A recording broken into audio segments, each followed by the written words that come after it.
Good afternoon student. कल हमने आपसे बात की थी मेंबर फंक्शन के बारे में, ठीक है। आज हम आपसे बात कर रहे हैं, आज हम आपको बताएंगे मेंबर फंक्शन के बारे में, ठीक है। तो सबसे पहले बात होती है कि मेंबर फंक्शन क्या होता है, ठीक है। मेंबर फंक्शन क्या होता है?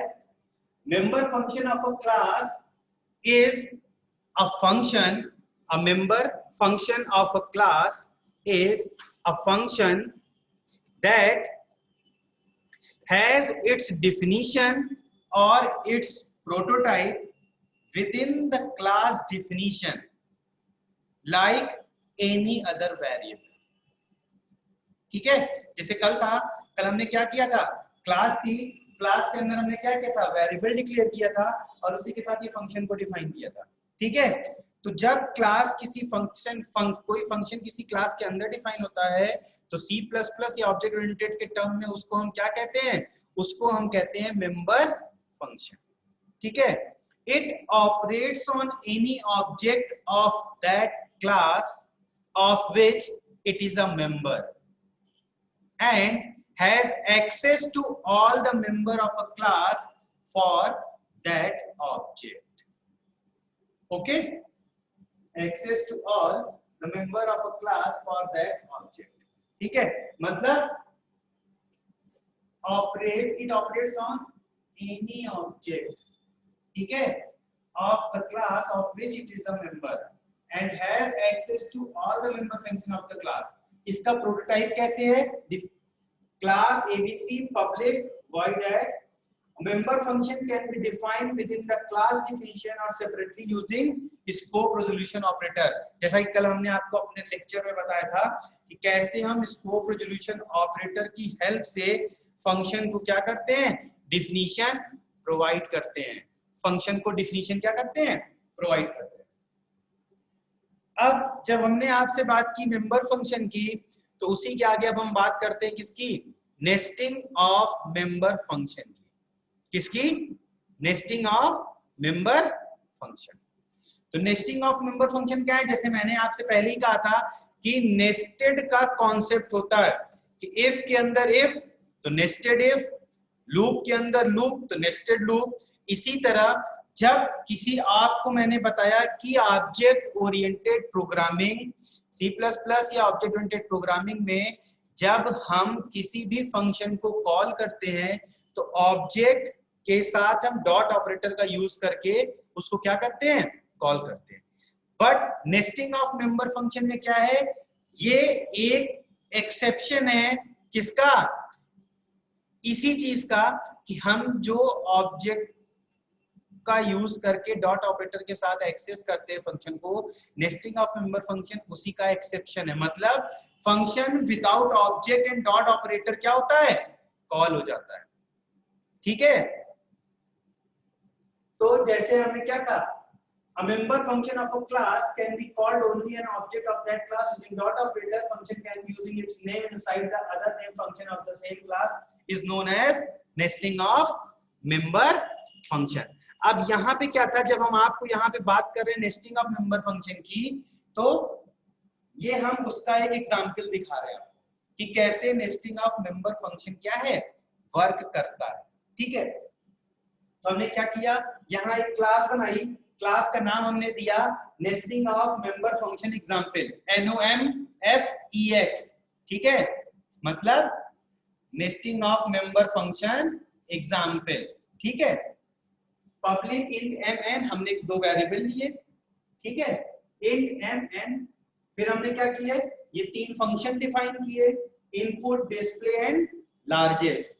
ये तीन फंक्शन हमने बनाए, इनपुट, डिस्प्ले एंड लार्जेस्ट। फिर इसके बाद हमने क्या किया, हमने इनपुट फंक्शन को डिफिनीशन प्रोवाइड करी। जब इनपुट फंक्शन को डिफिनीशन प्रोवाइड किया, हमने क्या किया, m और n को हमने वैल्यू ली। फिर उसके बाद हमने क्या किया है, लार्जेस्ट में हमने इन दो में से लार्जेस्ट की यहाँ पे लॉजिक लिखी कि if m greater than n, C out largest is m, else C out largest is n। फिर हमने क्या किया, इस फंक्शन को बंद किया। इसके बाद हमने डिस्प्ले को डिफिनीशन दी। जब डिस्प्ले को डिफिनीशन दी तो हमने क्या की, C out largest value, C out largest value is equal to, ये हमने लार्जेस्ट फंक्शन डायरेक्टली क्या किया है, लिख दिया है उसके नेम से। अब क्या होगा, ये डिस्प्ले फंक्शन के अंदर ये लार्जेस्ट फंक्शन यहाँ पर कॉल हो रहा है, इसी लोकेशन पे nesting of member function implement हो रहा है, ठीक है, इसी लोकेशन पे ये क्या हो रहा है, फंक्शन के अंदर फंक्शन क्या है, nesting of member function, function के अंदर function nesting of member function. तो फंक्शन के अंदर फंक्शन कॉल हो रहा है without using object and dot operator, तो यही कहलाता है नेस्टिंग ऑफ मेंबर फंक्शन, ठीक है। फिर उसका देखिए हमने ये मेन बनाया, मेन में हमने ये ऑब्जेक्ट बनाया ई, उसके बाद इनपुट मेथड कॉल किया, फिर डिस्प्ले मेथड कॉल किया और गेट ch, हमने लार्जेस्ट मेथड को क्या किया, कॉल नहीं किया। जब हमने लार्जेस्ट मेथड को कॉल नहीं किया तो यहाँ पर क्या है, आपको लार्जेस्ट मेथड क्या है, जैसे ही डिस्प्ले मेथड कॉल होगा लार्जेस्ट मेथड अपने आप कॉल हो जाएगा, यही क्या कहलाता है, नेस्टिंग ऑफ मेंबर फंक्शन, यही क्या कहलाता है, नेस्टिंग ऑफ मेंबर फंक्शन, ठीक है। अब यही चीज आपकी क्या थी, नेस्टिंग ऑफ मेंबर फंक्शन। देखिए डिफॉल्ट आर्गुमेंट, डिफॉल्ट आर्गुमेंट क्या है, C++ allow us to assign default values to a function parameter which is useful in case of a matching argument is not passed in the function call statements. The default values are specified at the time of function declaration. Void add int a int b is equal to 10. The default value is specified in member function similar to variable initialization. अब यहां पर आप देख रहे हैं हमने एक example आपको दिया, void add int a int b is equal to 10। अब जब हमने ये एक एग्जांपल दिया, अब मान लीजिए हम फंक्शन कॉल कर रहे हैं, जब फंक्शन कॉल करते वक्त आपके पास क्या हुआ, आपने ये फंक्शन कॉल किया add 50, ठीक है, आपने क्या किया add 50, ये आपने जब कॉल किया एट 50 तो क्या हुआ, यहाँ पे क्या था, फंक्शन को आपने डिफाइन किया था 2 आर्गुमेंट के साथ। सी में जब ऐसा होता था आप 2 आर्गुमेंट के साथ उसको कॉल करते तो क्या होता था, अगर इस तरह से आपने नहीं बनाया तो फंक्शन कॉल नहीं होता था, एरर आ जाती थी, क्यों, क्योंकि मैच करता था फंक्शन के साथ और उसको फंक्शन मैचिंग नहीं मिलता था तो कॉलिंग नहीं होती थी। यहाँ क्या है, यहाँ जब हमने क्या किया, डिफॉल्ट आर्गुमेंट यहाँ पे दे रखा है दूसरा 10, जब हमने क्या किया ऐड 50 दिया तो ये क्या करेगा, a की वैल्यू तो 50 करेगा, b की वैल्यू जो हमने वहां पास नहीं की है वो b की वैल्यू 10 ऑटोमेटिकली ले लेगा, जब ऑटोमेटिकली ले लेगा तो वो क्या करेगा, 50 a की वैल्यू लेगा, मतलब a की वैल्यू 50 हो जाएगी और b की वैल्यू 10 हो जाएगी, ठीक है। ये क्या करेगा, b की डिफॉल्ट वैल्यू को यूज कर लेगा, ठीक है। अब आती है बात, अब आपके दिमाग में ये आएगा कि अगर हमने पास कर दिया तो, अगर हमने फंक्शन कॉल किया एट 50, 20, ठीक है, तो क्या करेगा ये, a की वैल्यू तो 50 हो जाएगी, b की वैल्यू अब 20 हो जाएगी। अब जो डिफॉल्ट वैल्यू 10 थी वो यहाँ यूज नहीं होगी, वो क्या करेगा, इस 20 को उस 10 से ओवरराइट कर देगा और ये 20 आपकी वैल्यू क्या हो जाएगी, यूज हो जाएगी, ठीक है। कोई भी आर्गुमेंट डिफॉल्ट आर्गुमेंट तभी बन सकता है जब उसके राइट के सारे आर्गुमेंट डिफॉल्ट हो, मतलब राइट साइड से आप डिफॉल्ट आर्गुमेंट बनाना स्टार्ट करेंगे।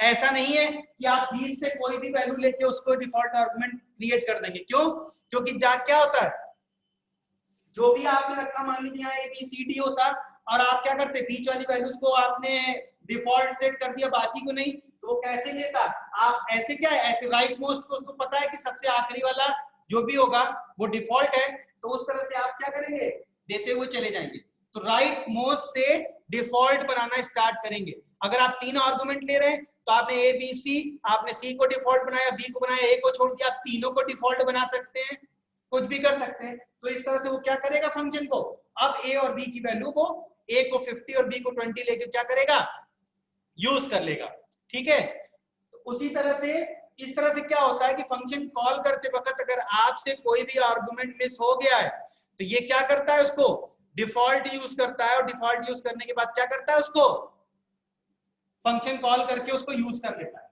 जैसा मैंने आपको यहां दिखाया, 50 था, बी मिसिंग था, a is equal to 50, b is equal to 10, क्योंकि b इज इक्वल टू 10 यहां पर हमने क्या था, डिफॉल्ट दे रखा था, ठीक है। और अगर हमने कॉल किया 50 20, तो उसने क्या किया, a तो 50 हुआ, b को 20 ले लिया, उस 10 को क्या किया, ओवरराइट करके यहाँ पे 20 कर दिया, और a 50 b 20 क्या हुआ, यूज हो जाएगा। अब हम एक प्रोग्राम आपको लिख के दिखाते हैं, ठीक है। अब हम एक प्रोग्राम में इसको यूज करते हैं।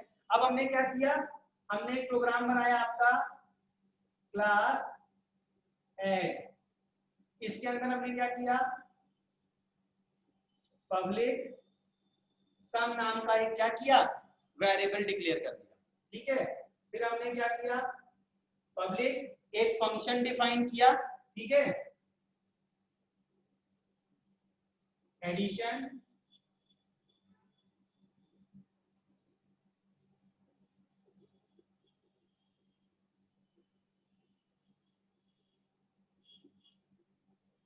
ठीक है।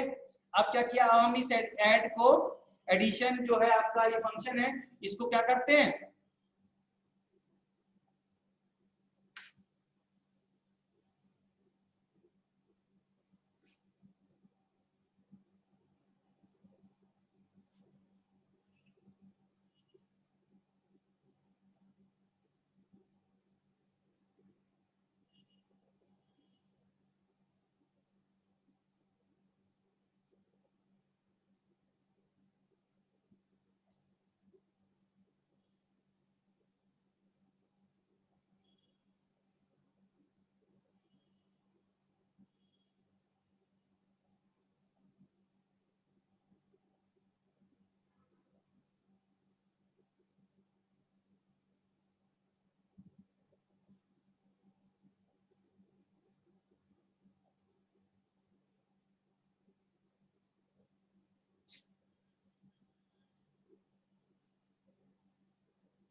अब दिख रहा है ना।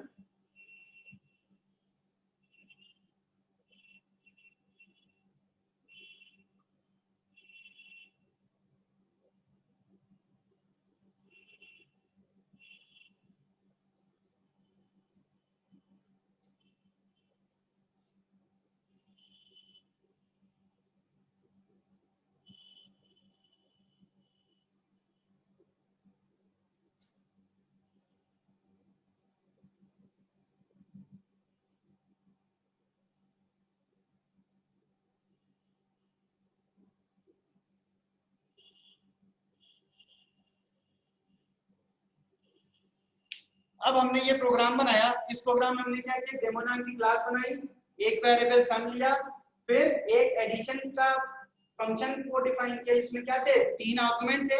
उसके बाद क्या किया हमने, यहाँ पे उसको डिफिनीशन दी, एक आर्गुमेंट, दूसरा आर्गुमेंट, तीसरे को हमने क्या किया, डिफॉल्ट बना दिया, सी की वैल्यू 10 दे दी हमने, डिफॉल्ट। अब क्या किया हमने, sum is equal to a plus b plus c, उसके बाद क्या था, C out sum is equal to sum. अब देखिए यहाँ हमने जब कॉल किया तो हमने d.add 10,20 हमने सिर्फ और सिर्फ 2 ही आर्गुमेंट पास किए हैं, सिर्फ और सिर्फ क्या है, 2 आर्गुमेंट हमने पास किए हैं। जब हमने 2 आर्गुमेंट यहाँ पास किए तो क्या हुआ, तीसरा आर्गुमेंट मिसिंग था। जब यहाँ फंक्शन कॉल हुई तो फंक्शन ने क्या किया, इसको कॉल किया, a की वैल्यू उसको क्या मिली, 10 मिली, b की वैल्यू उसको 20 मिली, और c की वैल्यू डिफॉल्ट उसने क्या किया, 10 यूज किया।